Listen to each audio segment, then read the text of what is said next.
Hello everyone, I am J. Nagaswara, a teacher in English. Today I would like to deal with the topic idiomatic expressions, which are also called idioms. First of all, before we go into the topic, we should know what an idiom is. An idiom is an expression whose meaning is different from the individual words. That means it is just like a phrase, but when you look at an idiom, you feel that its meaning is different.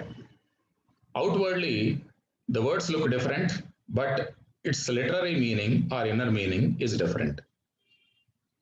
Now, let us discuss some of the idiomatic expressions here. First one, for ages. For ages, and it is also known as it has been ages. It is also used as it has been ages. Both mean the same. For ages or it has been ages. What does it mean? What is its meaning? For a long time. For a long time. And how can we use this idiomatic expression in a sentence of our own? Let us see. I have not boarded a train for ages. I have not boarded a train for ages. That means I have not boarded a train in the recent times. I boarded a train long ago. So that is the meaning. Right. Next one. It has been ages since I met my friend. What does it mean? It has been my friend. It has been ages since I met my friend means I met my friend long ago, not in the recent times. So that is the meaning of this expression, for ages or it has been ages. Next, the dear departed. The dear departed. It has two meanings actually. Dear departed means someone who is dead or something that is lost. So the dear departed means someone whom you love is dead. Suppose you love a person very much, but that person is dead. So what do you say? The dear departed. That means my dear departed, you say. Okay, next. Something that you love is lost. Suppose you have a lot of wealth and it is stolen suddenly. What do you say? And you feel that that is very, very important for you. Okay, so that is lost. So when you lose something that is very, very important or that you love most, you can use this expression.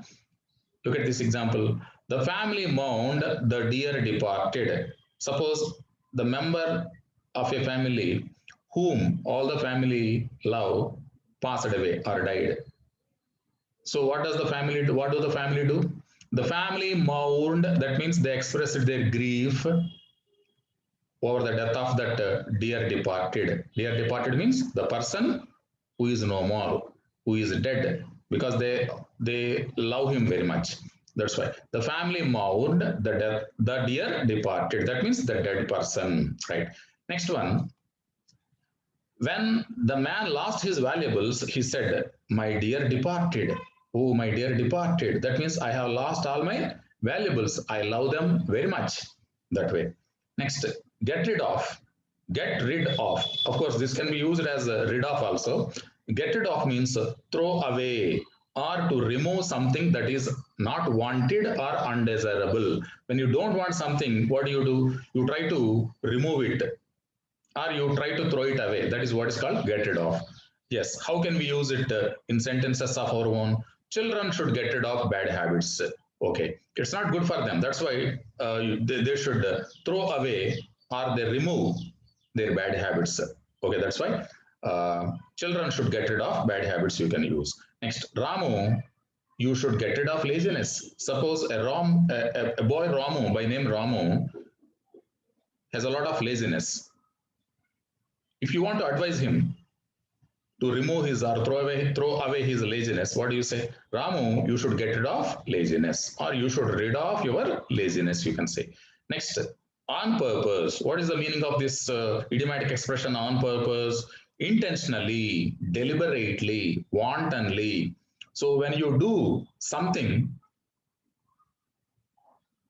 for a cause or intentionally or deliberately, not accidentally, that is said to be on purpose. For example, don't insult others on purpose. On purpose means with an evil intention.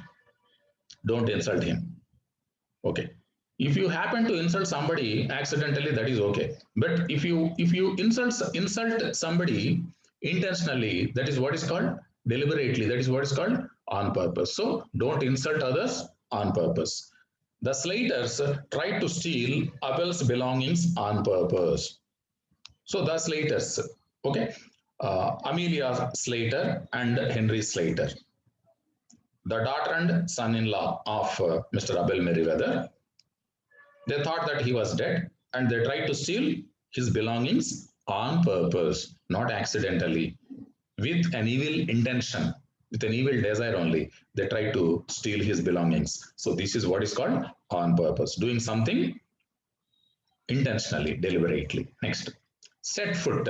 What does it mean? Set foot means enter, to enter a place. Okay, right. So right. Next here, how can we use it? Don't set foot in a temple or in a mosque or in a church, any religious place. Don't set in. That means don't set in means don't enter a religious place or a temple in footwear. In footwear means wearing footwear because it's not good. It is a sin actually. I will never set foot in your house. Suppose your friend has insulted you or somebody has insulted you. And what do you say in an angry mood? I will never set foot in your house because you have insulted me. You say like this, like that. Next, at length. At length means in detail, in detail. So when you say something in detail, you can use this expression at length, in detail, in a detailed manner, right? The cabinet discussed Corona at length. So recently, the Union Cabinet met to discuss the issue of Corona. And they don't discuss the issue of Corona just for 5 minutes or 10 minutes. They discuss the matter at length. That means in detail. So the minister spoke at length on education or on unemployment, you can say. So the minister spoke, so he delivered a speech at length, that means in detail, on education, that means about the topic of education, right? At a loss means uncertain, confused, not knowing what to do. So that is what's called at a loss. Let us use this in our own sentence. When power went off, I felt at a loss. Suppose you are reading a book. Suddenly the power went off. You don't know which thing is where. You don't know where the lamp is. Suddenly the power went off. How do you feel? You feel uncertain. You don't know what to do. You feel very confused. That is what's called at a loss. Second one, when Razu got a low rank, actually Razu was expecting a high rank in the MSET entrance test, MSET, but he got a low rank. How does he feel? It happened contrary to his wish, opposite to his wish, because he was expecting a high rank, but he got a low rank. So when he received that news, he was at a loss. At a loss means he went into uncertainty. He felt confused. Next, get one's own way. Get one's own way. What does it mean? Get or do what one wants despite opposition. Suppose you want to achieve something, but the situation is not favorable for that. The situation is unfavorable to do what you want to do. In spite of that, some people, they wanted to achieve what they want to do in spite of adversities or in spite of opposition or difficult situations. This is what is called get one's own way. Okay, some people get their own way. That means in spite of facing risk, in spite of adverse conditions, some people, they try to do something according to their wish, right? A strong man always gets his own way. So a strong man always gets his own way. That means he tries to achieve what he wants to do, even though there are some difficulties in his way. So this is what is called get one's own way. Not once, it is one's. ONCE is pronounced as one's, but ONE apostrophe S is called, it is pronounced as one's, right? Drive a hard bargain. So this is also important. Drive a hard bargain means what? Be uncompromising. That means not agreeing to something that you don't want to do, right? So drive a hard bargain means be uncompromising, not compromising on something. You must drive a hard bargain. That means don't compromise. Do what you want to do. So drive a hard bargain. You must. And to achieve success, one must drive a hard bargain. So in the process of achieving success, one may face difficulties or adversities or bad situations, unfavorable conditions, but one should go ahead. One must go ahead. Why? When one may go ahead, or when he can go ahead or she can go ahead, when one drives a hard bargain. That means when he is uncompromising, not yielding to the situation, right?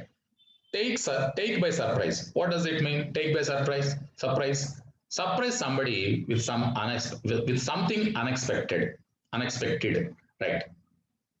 Surprise somebody with something unexpected. That is what it's called. Take someone by surprise. That means, yes. Let us take one example here. Gopi took Kamala by surprise with his visit. So Gopi is Kamala's brother. One day, without any intimation, he visited Kamala, his sister, without any prior intimation. So, what kind of visit is it? It was a sudden visit.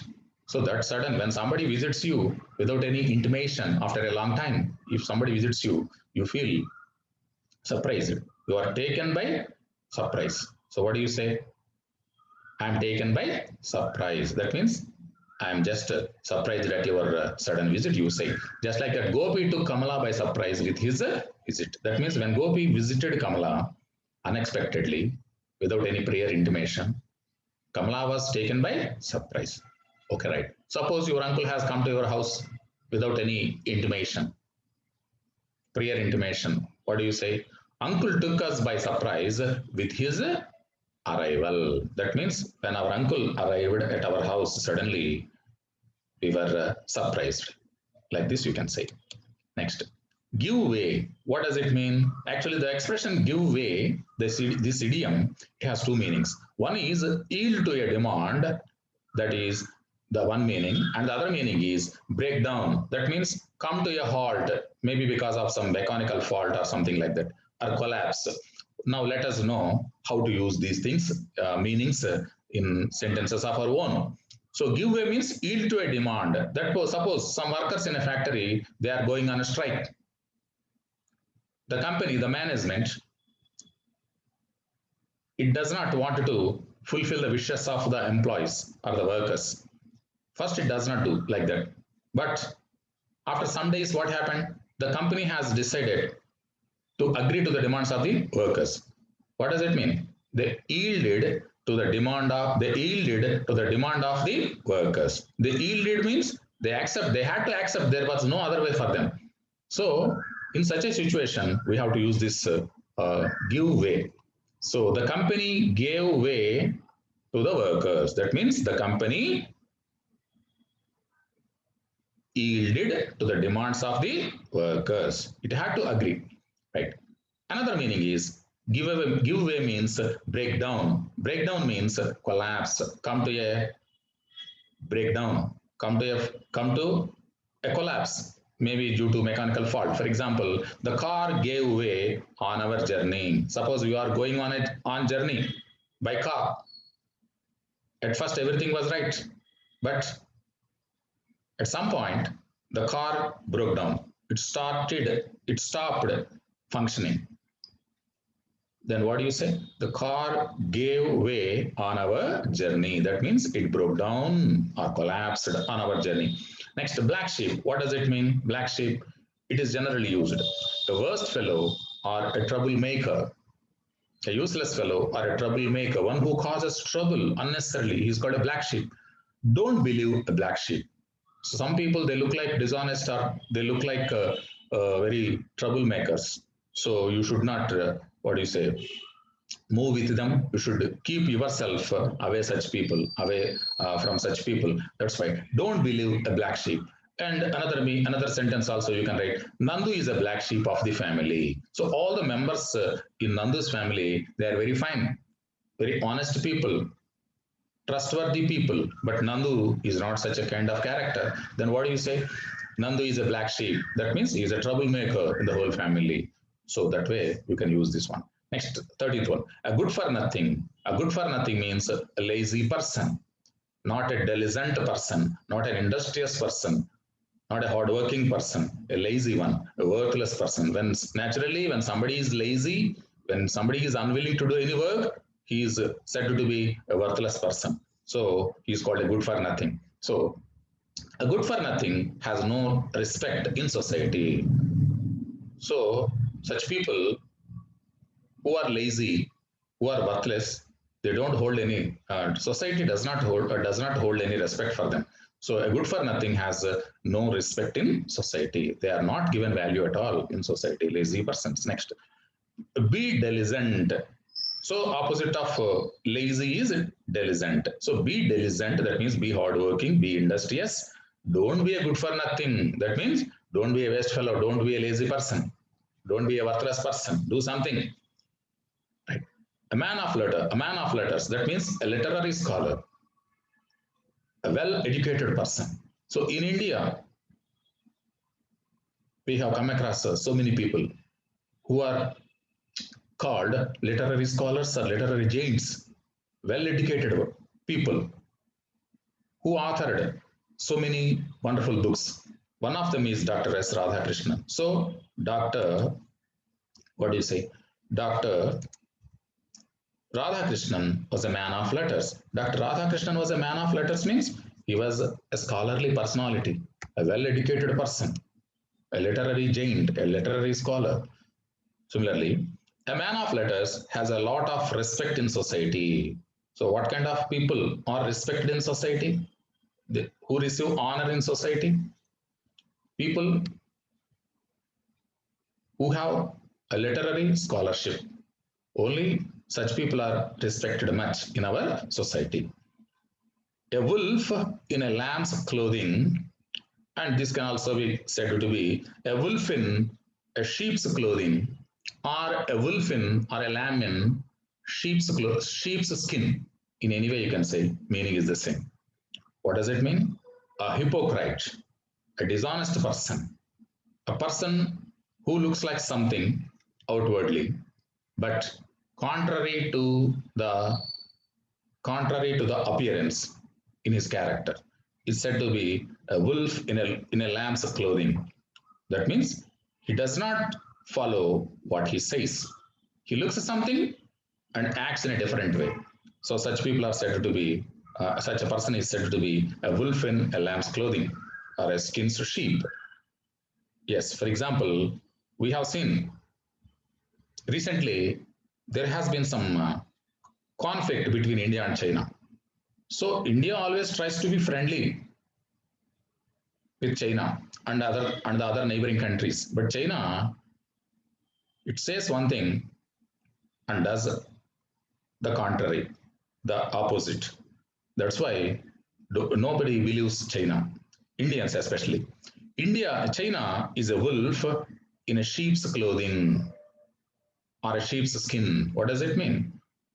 It is a hypocrite. China is a hypocritical country, or it is a hypocrite because we can't believe it. That is what we have to understand. Second one, don't believe her. Suppose you find a lady. What kind of woman she is? Don't believe that. Somebody advises you. Don't believe her. She is a wolf in a sheep's skin. That means outwardly she looks something and inside she has some other character. That's why she is a wolf in a sheep's skin or sheep's clothing. So don't believe her. Once in a blue moon. So this is also widely used. Once in a blue moon means when something happens very rarely, not frequently, not in our day-to-day activities. When something happens, then that is what is called once in a blue moon. For example, I watch Hindi films once in a blue moon. Usually, you watch only Telugu films. But once in 6 months or once in a year or once in 2 years of time, you may happen to watch a Hindi film. Then if somebody asks you, how often do you watch Hindi films? What do you say? What is your reply? I watch Hindi films once in a blue moon. That means I don't watch Hindi films frequently. Very rarely I watch Hindi films. That way you reply. Next, middle class people travel by air, that means aeroplane, once in a blue moon. So middle class people usually they travel by bus or train. They cannot afford to travel by aeroplane unless they have a dire need. That's why middle class people travel by air once in a blue moon. That means on very rare occasions, not frequently. Now let us move on to the 17th one. A red letter day. A red letter day means an important day. When a day is important, you say that it's an important day. A red letter day. Now let us use it. For example, in India, we all know that 15th of August is the day on which we got freedom from the British. That's why 15th of August or 15th August is a red letter day for us, for the Indians, an important day for us. Birthday is a red day in one's life, in any person's life. What is an important day? Birthday. That's why birthday is a red letter day, an important day in one's life, in a person's life. Nip in the bud. So this is very, very commonly used. What does this idiomatic expression mean? Nip in the bud. Control in the very beginning. Yes. Control in the very beginning. What does it mean? When you find some wrong in somebody, you should cut it then and there itself. Another proverb in English is also there. A stitch in time saves nine. A stitch in time saves nine. So more or less, this idiomatic expression also means the same. Yes. If you don't control something bad in the beginning, it will lead to worse. That's why we can use like this. Bad habits in children must be nipped in the bud. Nipped in the bud. That means when you find something wrong with a child or with some children, you should discourage that bad habit in them. Otherwise, if you encourage it, or if you silently look at that bad habit, if you bear with it, it becomes more and more problematic when the child grows up.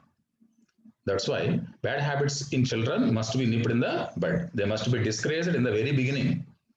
And similarly, this is the most relevant one. Vaccination nips corona in the bud. See, when corona attacks a person, he may not recover unless he is lucky. That is the situation today. But if that person takes vaccination before that corona attacks him as a preventive method, that great danger or the fatality can be avoided. That's why vaccination nips corona in the bud. That means it can avoid the seriousness of corona if it is administered. Okay, that is the meaning.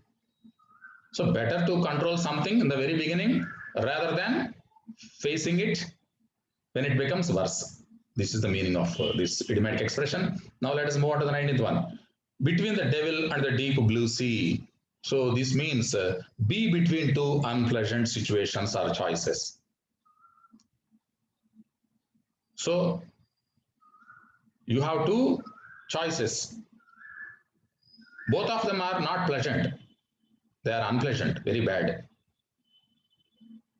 Then you are said to be between the devil and the deep blue sea. So you can't go further and you cannot come back. Such a situation, confusing situation, a dilemma actually. A man who lost his purse between the devil and the deep blue sea. Suppose a person is on journey, somebody picked his pocket, he is penniless, he can't go ahead, and he can't come back. So what is his situation? He is between two unpleasant situations, in a dilemma actually. So that's why, what is his situation? He is just like, his situation is between the devil and the deep blue sea. So that is the meaning. Next, the rabbit is between the devil and the deep blue sea. See, for example, in a forest, the rabbit is sent to the lion as prey for the rest, by the rest of the animals. If this rabbit doesn't go to the lion as its prey, if it comes back, the other animals would attack it. So it has two dangers. That's why it is between the devil and the deep blue sea. So if it goes further, the lion will kill it. If it comes back, the other animals will attack it. That's why it is between the devil and the deep blue sea. Right? You can use like this. Jack of all trades, master of none. So this is also a widely used idiomatic expression. Jack of all trades, master of none means having multiple skills without perfection in any of them. See, some people, they try to achieve many skills simultaneously at the same time. But is it possible? No. They may get acquainted with the basics of those things, different things, but they cannot achieve mastery over them. They cannot achieve perfection over all the activities that they take up. That's why one should not be a jack of all trades. If one wants to be a jack of all trades, if one wants to achieve perfection in different tasks at the same time, he may be a master of none. A master of none means he may be an imperfect man, right? Pramod is a jack of all trades, master of none. So yes, that means he wants to achieve or attain multiple skills, many tasks at a time, but he cannot achieve perfection even in one. So this is what we have to understand. Next, another sentence is, concentrate only on one skill. Don't concentrate on many skills or multiple skills. Concentrate only on one skill. Don't try to be a jack of all trades. Don't try to master multiple skills. Don't try to be a jack of trades means don't do that. If you do that, what happens? You will be a master of none. You will achieve nothing. You will achieve something, but not the perfection in any of them. Yes. Last one, father-in-law's house. Father-in-law's house. See, the outward meaning is different, but the literary meaning or the idiomatic expression, the meaning of the idiomatic expression is different here. Father-in-law's house. See, what does it mean? Father-in-law's house means jail or prison. Jail or prison. Not the house of the father's house. The house of a person, the house of wife's father actually. What does it mean? Father-in-law's house means jail or prison. See, for example, the police sent the prisoner to his father-in-law's house. What does it mean? Did they send him to his real father-in-law's house? Not at all. What does it mean? They caught him, they caught the prisoner and sent him to his father-in-law's house means they put him behind the bars. They put him in jail. Father-in-law's house. It means jail or prison, not father-in-law's house actually. So this way we can learn the meanings of different idiomatic expressions, and we can also use them in sentences of our own. So it is better for you to try to write more and more sentences looking at the meaning of each of these idiomatic expressions. Knowing the meaning is important. In the examination, you may not you are not asked to mention the meaning. You are not asked to write the meaning of an idiomatic expression. You are just asked to write a sentence of your own on an idiomatic expression given. So if you have to write your own sentence, you should know the meaning of these idiomatic expressions. So like this, you can understand. Just watch this video until you understand the meaning as well as the relevance of these own sentences. Okay. Stay at home and stay safe, my dear children. Watch this video, and if you like it, give a like, press the subscribe button so that you may get instant alerts whenever I release my further videos. Thank you all for watching this video. Thank you.